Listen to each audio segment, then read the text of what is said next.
కడుపు కట్టుకొని అవినీతి లేకుండా నియతితోటి మా ఏలుబడి నడుస్తుంది. పబ్లిక్ సొమ్ము పైసా ఖరాబ్ గానియం, సర్కార్ ఆస్తికి మేము రక్షణ ఉంటాం అని సీఎం సీట్లుండంగా కేసీఆర్ సార్ ఊకూకే చెప్పేది. ఏడ మీటింగ్ పెట్టినా తప్పు చేస్తే ఎవ్వరు నిడిసబెట్టా, మా ఇంటోళ్ళను కూడా చూడా అని పెద్దసారి చెప్తంటే ఈనటోళ్ళు సప్పట్లు 10 ఏళ్ళు ఇట్లనే నడిచిందబ్బా. కానీ అప్పుడు ఏమైందో ఇప్పుడు వాళ్ళే చెప్పుకుంటాన్రు అంతకంటే గొప్పగా. నువ్వు మా భాగోతం బయటేస్తే మేము నీ భాగోతం బయటేస్తామన్నట్టే ఉన్నది. జాగృతి జనం బాట పేరు మీద కవితక్క జిల్లాలు తిరుక్కుంటా ఏడికి పోతే అక్కడ కార్ లీడర్ కబ్జాలు అవినీతి చెప్పంగానే అటుకెళ్ళి వాళ్ళు అందుకుంటున్నారు. నువ్వేం తక్కువ కాదు అనుకుంటా. మేడ్చల్ జిల్లా ఎమ్మెల్యేల గురించి ఎన్నో చెప్తే కుక్కడపల్లి ఎమ్మెల్యే మాధవరం కృష్ణారావు సార్ లైన్లోకి వచ్చిండు ఎమ్మటే.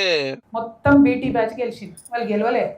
అందులో వేరే పార్టీలలో గెలిచి బీటీ బ్యాచ్ అంటే తెలుసు కదా, బంగారు తెలంగాణ బ్యాచ్ అని అంటారు. బీటీ బ్యాచ్ అంటే బీటీ బ్యాచ్ దోసుకొని వచ్చారు. మేమే రాకపోతే ఆ రోజు మేమే 15 మంది రాకపోతే అప్పుడు ఉండే తెలుస్తుండే. మల్లారెడ్డి గారు అందులో టీడీపీలో గెలిచి ఆయన ఇటు వచ్చి, కుత్బులాపూర్లో వివేక్ గారు కూడా టీడీపీలో గెలిచి ఆయన ఇటే వచ్చి, కుకట్పల్లి సేమ్ సిచ్యువేషన్. ఎందుకు వచ్చిరంటే చెరువుల కోసం, భూముల కోసం, పవర్ కోసం వచ్చారు. వ్యక్తిగతంగా మాట్లాడుతున్నావు అందరినీ. నువ్వు సుఖమైన దానివా?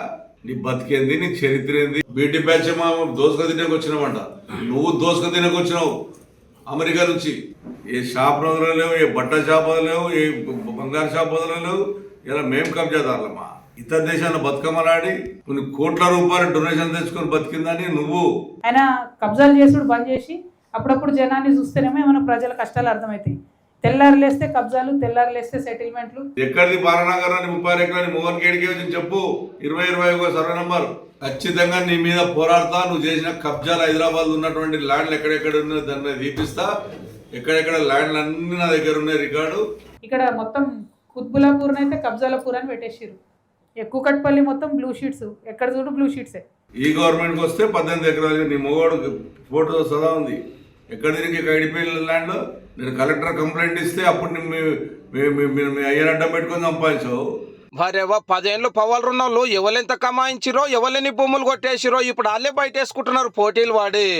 6 అడుగుల బుల్లెట్ హెల్త్ మినిస్టర్ ఆయన ఎక్కడ కట్టలే మరి 100 పడకల hospital. IT minister, de facto chief minister KTR గారు. ఆయన మొత్తం అసలు అర్బన్ ఏరియా అంతా మొత్తం అద్భుతంగా చేసేసిన మున్సిపాలిటీ అన్నారు. ఏం అద్భుతమైంది అసలు? మేడ్చల్ చూస్తే తెలుస్తుంది ఏం అద్భుతమైంది, ఏం అభివృద్ధి. మంత్రి పదవి ఎంతమందికి అమ్ముకున్నావు? మంత్రి పదవులు తెలియదా మాకు? నువ్వు గెలుపుపోయి నీ అత్తగారింటి కాడ గెలుపుపోయి నీ దమ్ముంటే నీ పార్టీ పేరు మీద 18వ ప్లేస్ 20వ ప్లేస్ కోతావు. కవితక్క ఇంకేడికెడికి పోయేది ఉందో, ఇంకెందరు బాగోతాలు బయట పెడతాదో, వాళ్ళు అక్కలెక్కలు ఏం చెప్తారో గాని